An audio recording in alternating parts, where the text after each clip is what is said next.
Hello there everyone, this is the Vintage Sewing Machine Garage. Making my next video installment on the Singer 403A. I thought I would show all of you my taking apart of the tension assembly.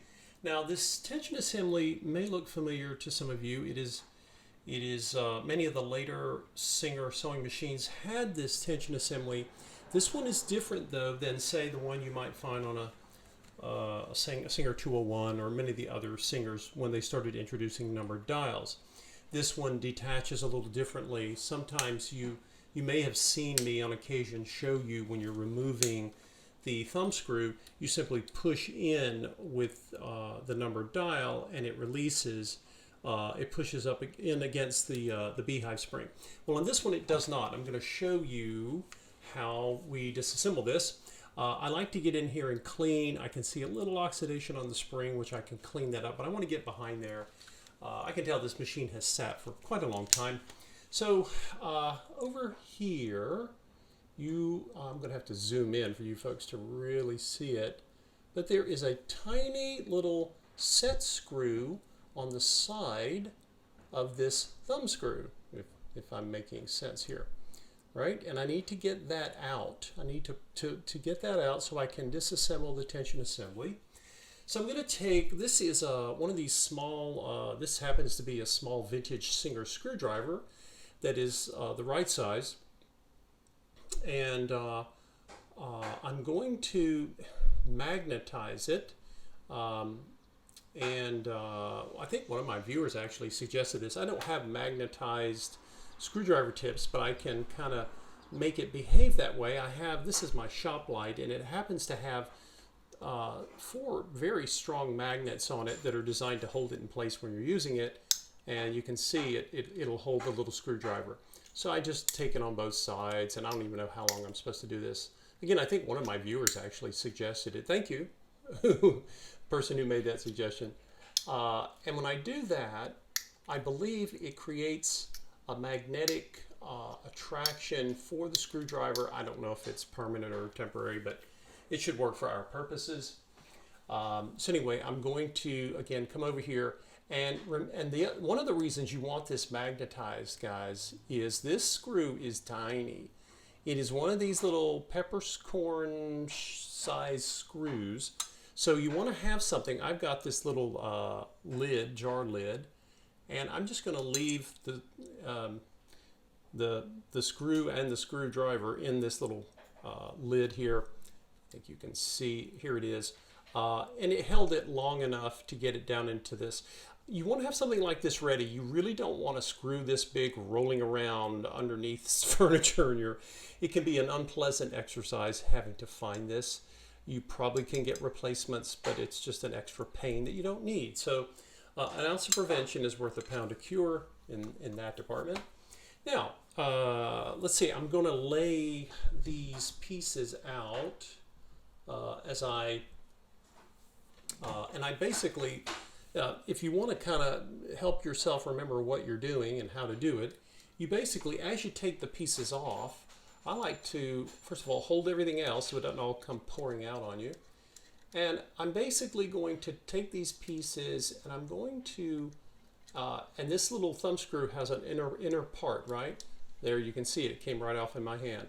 So that little set screw was holding that in place. So you want to basically take these off, these little pieces off one at a time. And then I'm going to, this piece here, I'm just going to reassemble it the way it was. And I'm going to lay it out on my bench here, and I'll show it to you in a moment. Basically, I'm laying things out as they come off the machine, and that's a good way to help you remember. You can also take photos with your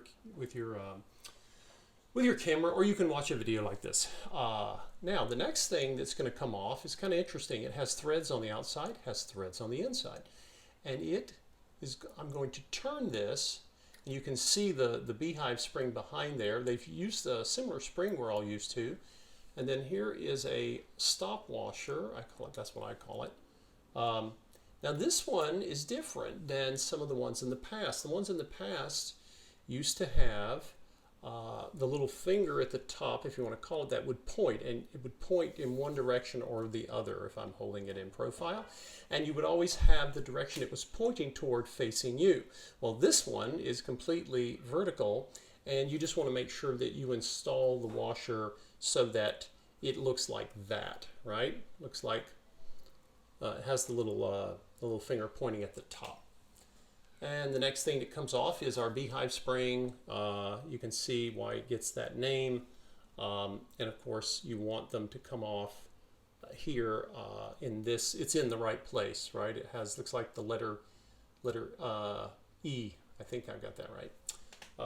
What is next? We have, this is a dial that does not turn, but it has the plus and the minus symbols for tightening or loosening tension. Now, we're going to get to this section. Now, this section has several pieces that are going to come off, and you'll see it's this little pin has been holding in that hole there.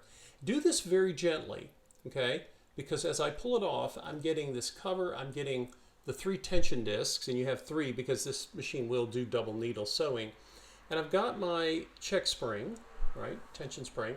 Now look behind here, and this is one of the reasons I like to take these things apart. You see that? There's a little oxidation there. I'm going to clean this up. I'm not going to replace the spring. The spring is very healthy, but again, the machine may have been stored in a place that had extra moisture, and you know the check spring is constantly moving, and so some of the plating on it is probably worn. There's a little rust here, but I'm going to take that off as well. So what I'll do here is if I remove the spring, you can see the whole check spring there. We'll just set that down, and then I'll show you all how it goes back on. It kind of, if you look at it this way, it has kind of an opening, and you can slide all of these pieces. Oops. You can slide the spring, the outer part right there. But anyway, that we'll cover more of that when we put it back together. Okay, so I've got this cover here, and I can see, what do I see? Not much, little old oil on this. Here I'm seeing a little pitting, not much. Well, I don't know for sure if it's rust or just dirt, but either way, I can see on the very back here, I really want to get some of my metal polish and clean these up. So that's what we will do. Now, what's left? We have our thread guides here. And I think I'm going to, got some stuff here. I think I want to clean this up. I'm actually seeing, you think, well, how do you know the difference between old oil and rust? If this was old oil, it would take alcohol, it would usually dissolve and come right off. But here, if I'm using, where is my alcohol? If I'm using alcohol and I'm still not getting it off, chances are it's some oxidation and rust. So what I want to do then is take this piece off. I've got a screw here that's holding it in, and I'm going to take this off so I can polish it, so I can get some metal polish and clean that. Let's see. I may need my screwdriver tips for it, but we'll try it and see. Oh, by the way, you want to take a picture or try to remember where this is, because there's an adjustment for this. You can move it. There's when I loosen the screw, you'll see that. So it looks like it's just right of center. That's where it was anyway. That doesn't want to move easily, and I don't want to strip it. It's probably not been touched since 1956. So we will break out the heavier tools here. This is these are my screwdriver tip sets. I get a little more torque and a little less likely chance of stripping a screw that I really don't want to strip. Okay, let's try this with our handy little mini ratchet, and we'll see.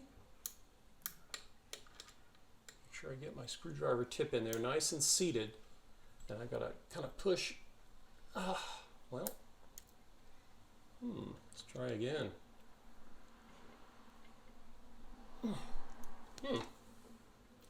It's kind of stiff there, and that'll happen to you sometimes. What I may do is put a drop of sewing machine oil. I'm not going to break out the 3-in-1 penetrant oil yet. Let's let A lot of times oil itself and even a little heat from a hair dryer, and I do mean a little heat, not a lot, that will often help this open up.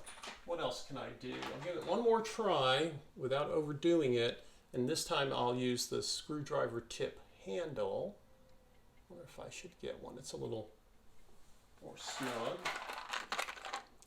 It's always tempting when you get in one of these situations to say, oh, I just want to get this thing off and get going. Don't do that.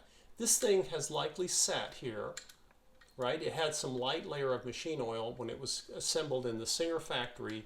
That's 1956. It's been sitting a while. So we shouldn't be shocked or surprised if it won't move, on our instant command here. We've got to be a little more gentle with it. Give it a little more time to do what it needs to do. Let's give it time to think about moving for us. And then once we get it loosened, then we're going to be fine. We'll be able to, had some kind of, I think some of the plating on the screw came off. So we'll find what I think will be useful for it. Let's try this one. Let's see. These machines speak to you. If it doesn't want to do what you're asking it to do, it will let you know. And if it fights you, don't force it. Okay, we'll let the oil sit. But let me try one more time here, guys. Let's see if I can get the screw or the bolt. I guess we'd call it a bolt. I'm not sure that this is really getting seated in there. Nope, not crazy about that one.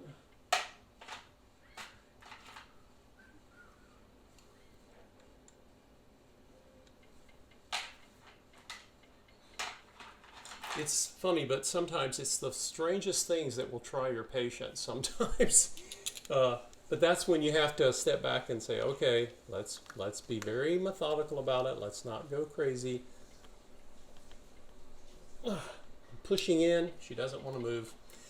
This is telling me it's not happy with me trying to move it. So I'm going to get a little 3-in-1 penetrant oil, and we'll let it sit for a while. And before I let you guys go, I'll show you the way I have laid all of this out.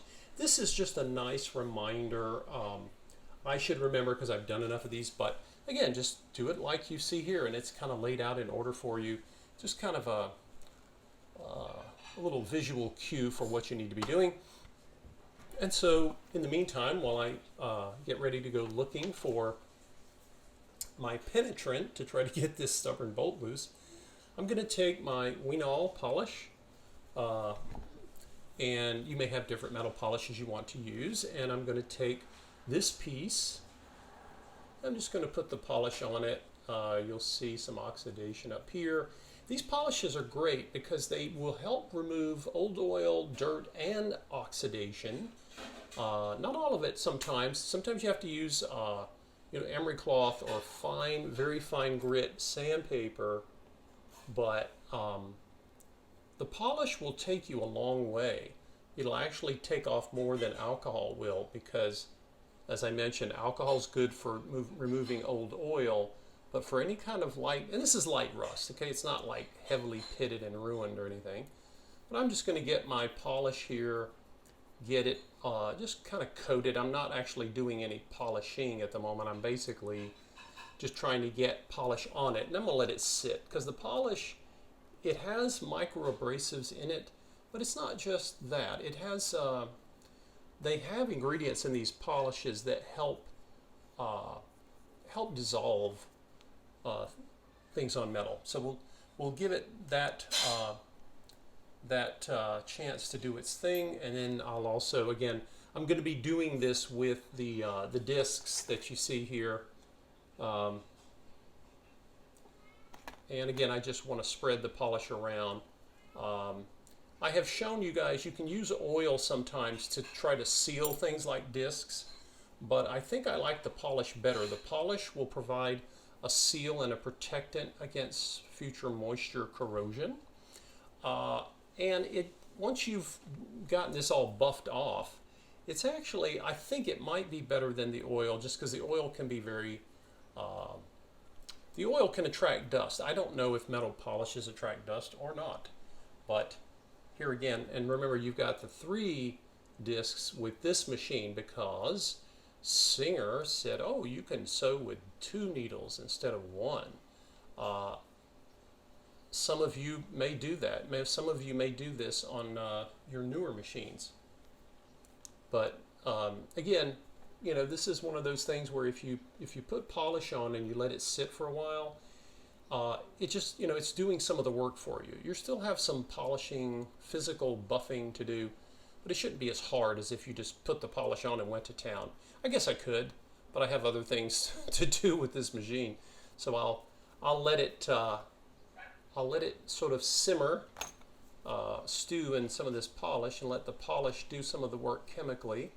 And then I'll come back, and of course you want to remember to get the edges here because they are also vulnerable to oxidation. Now, I'm going to come over and after I drop the spring, which is better than dropping the little bolt because I can see the spring on these here, and I'll just be taking more of the polish here, and I'm going to, I think you guys can see the oxidation, right? I'm just going to let the polish sit here. And I also just kind of come around the coiling of the spring. And then I'm also going to get the spring itself, right? Because there's oxidation there. But the spring is not, it's not worn. It sounds a little silly to say this sometimes, but you guys have heard me before in some videos that even springs and bolts and screws were made better back then. When Singer made a lot of their own parts, you know, I've handled enough of these to have noticed it, and I thought, wow, really? You actually used to make your own springs and hardware, and they made them to last.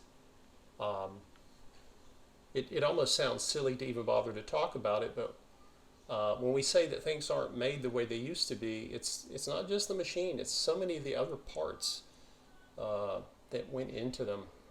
It's just a different set of values from a different time. I mean, that's why I'm so fascinated with it. Okay, and so I didn't see any other parts that have any oxidation. Nothing oxidation seems to be going on with my beehive spring. I'm just checking it, just checking around the edges here where they can. When you see oxidation on one part, you want to inspect the others closely. I'll put a little bit of polish on the outside of here and see what that'll do to it. Anyway, we'll let that sit, and but there you go, guys. I'm tackling this, you know, one area at a time. This is typically how I go through machines and overhaul them. I like to do a really good job, and then depending on how much time I have and what time of day it is, how much lighting I have, I love natural light, then I just do one part, and then I come back to it, right? It's a process. For me, doing this machine will take me several days, maybe a week, to just finally get it all done at the pace I'm going. And like I say, I'll get some penetrant oil on here and let this sit for a while, get this bolt out so I can then pull this off, because I'd like to get behind there. If I've got oxidation here, then, well, I just took the zoom away from you all. If I've got a little oxidation right here, which I have, there's a chance I might have some on the backside. So why not? We'll pull it off and take a look at it, and we won't have to worry about it again. Thank you for watching, and stay tuned as I go through overhauling what was, for the Singer Company, one of its highest watermarks for technology and innovation in 1956. And it was a pretty impressive piece of technology. And if you had to pay for one in 1956, you had to appreciate it because they were crazy expensive. Thanks for watching, everyone. Stay tuned for more videos to come.